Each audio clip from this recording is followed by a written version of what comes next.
Now, for more on Puerto Rico's future, I'm joined by Justin Velez-Hagan, an economic policy analyst and researcher at the University of Maryland-Baltimore County. He's also the founder of the National Puerto Rican Chamber of Commerce. Welcome to the show. Thanks for having me. Now, Justin, with Congress and President Obama signing off on this PROMESA bill at the 11th hour, mind you, Sure. break down some of the benefits in the short term that some of these frustrated residents could perhaps start seeing. Well, what they're going to see is right now legislators in Puerto Rico do not have, or they're not going to have fiscal control over some of the lending aspects that they have in Puerto Rico. So they've run up a lot of debt, and they're not going to be able to run up any more debt as of now. So the residents of Puerto Rico can be sure that they're not going to have to suffer further in the future. They are, I would say, some people call it a Band-Aid. I would say it's more of a tourniquet right now that's been applied to the economy of Puerto Rico. It's certainly going to get worse. It's going to get a lot worse, I think, in the near future, because there's going to be a lot further austerity measures that are going to have to be implemented. But they can at least be rest assured that things will turn in the near future. What that future is, I'm not sure. Now, in terms of some of this controversy that's been going on about this Financial Oversight Board, some people are saying that the powers are too sweeping.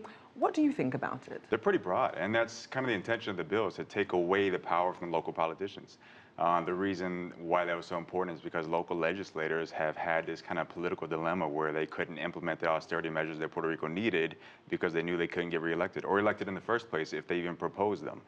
So they kind of needed this outside external fiscal control board to say, look, we're going to do the tough aspects of implementing these measures. You don't have to worry about it, legislators in Puerto Rico. We're going to handle it. But I mean, the truth is they could have, they should have. They had plenty of time to be able to implement a lot of these measures, and just frankly chose against because of maybe for political reasons, is what most people propose. Politics obviously playing a big part there. Sure. Now, as you mentioned, a Band-Aid, some critics have compared this to putting a Band-Aid on a bullet hole, given the size of the debt and the fact that the debt levels are unsustainable. What do you think needs to happen then in terms of perhaps some of the longer-term solutions? Well, a lot of people will say that there's different kinds of austerity measures. You can implement what are called tax-based austerity measures, which the current administration has proposed and implemented more so over the last 3+ years, and they haven't been very effective. What most researchers will say throughout economies, especially in recent history since the recent Great Recession, is that spending-based austerity measures are more profitable if they're accompanied by structural reform.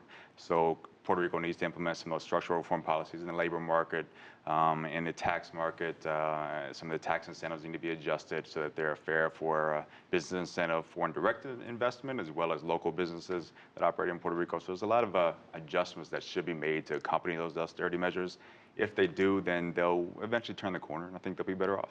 Now, some people who are obviously watching some of these measures very closely are some of these debt holders who, at the moment, are being kept at bay. So what happens after the grace period ends? The grace period of the... Because there's only basically with this bill being signed, there's a few months. It gives them a little bit of time. Oh, sure. So what happens after that? So once the Fiscal Control Board takes over, then they basically have to approve whatever budget Puerto Rico legislators propose. And so those legislators are going to be well aware of what the Fiscal Control Board is going to be wanting or desirous of. So they're going to basically pass what this board is looking for. And that's going to be some very hard measures of, like I said, austerity. There's going to be a lot of spending cuts. Hopefully no more tax increases, because like I said, there's been a lot of those. There will be some cuts to different there's a lot of public corporations that have been kind of outspending themselves. There will be some cuts to maybe some pension plans. Some pension reform will certainly be included in that.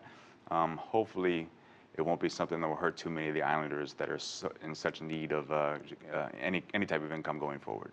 Now, even with the current measures, Puerto Rico was already struggling with high unemployment, and they still have this unclear path back to economic growth. And some people are concerned that there could be this huge brain drain as people start looking to the mainland as options dry up. What sort of economic impact do you think that might have? Well, absolutely. It's huge.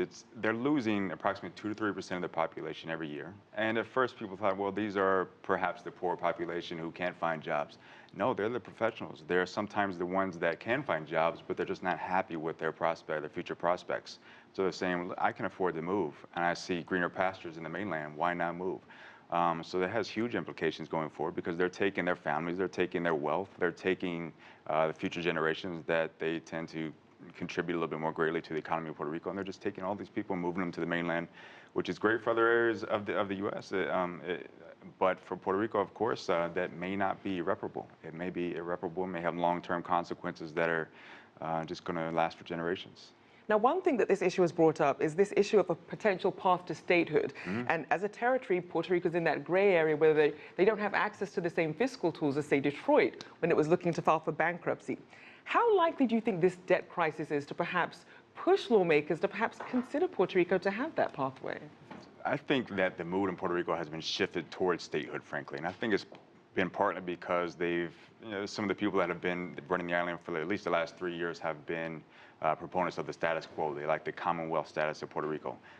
So pretty much everyone who has been there, witnessed and experienced that are saying, well, this isn't working. We got to do something else.